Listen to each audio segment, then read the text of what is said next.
Welcome to Happy Tummy with Annalie. Hello mga ka-Happy Tummy! In this video, ibang paraan ng pagluto na naman tayo ng fried rice.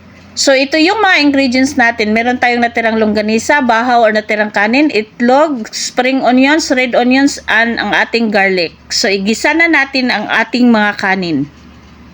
So yung kanin guys, bahaw lang yun or natirang kanin. Sa mainit na kawali, maglagay tayo ng oil. Try ninyo ito guys.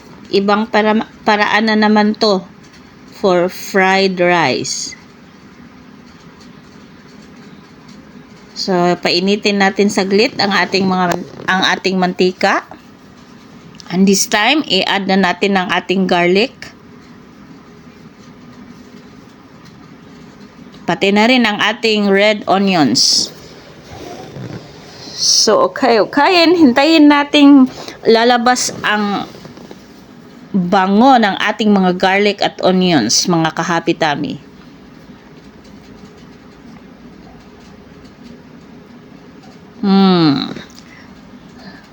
Super low budget lang to guys.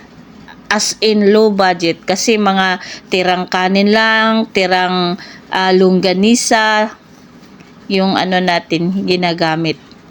So, this is like budget food mga ka-Happy Tummy.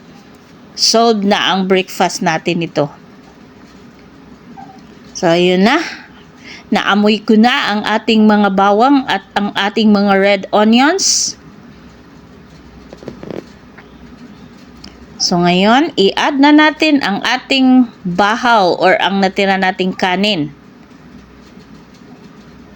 Okay-okayin, ihalo-halo lang natin ng mabuti mga ka-Happy Tummy.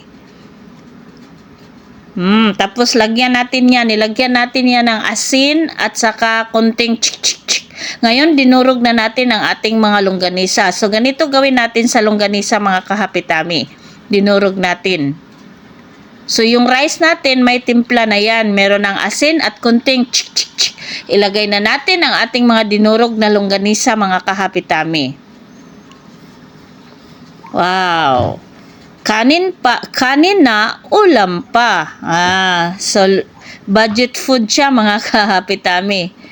May ulam na sa kanin. Parang chowpan. Okay, so this time i-mix natin ng mabuti ang ating rice at ang longganisa para yung longganisa ay mahalo sa rice. So ito yung ginawa natin mga ka-Happy Tummy. Ginanyan lang natin, pina-flatten natin ang ating fried rice. Tapos nilagay na natin ang ating spring onions. Malapit na to mga ka-Happy Tummy. Hindi lang to low budget. Super easy pang lutuin or gawin. So, kumuha tayo ng malinis na baso. Nagganyan tayo. Nag-form tayo ng circle. Yung ginamit natin yung ng baso. Puwet ng baso. So, ganyan lang gawin natin mga ka-Happy Tummy. Tapos, i-add na natin ang ating mga itlog dyan. I-add na natin ang ating mga itlog. Okay. Tapos, yung mga itlog natin mga ka-Happy Tummy, lagyan natin ng konting asin para may lasa din siya.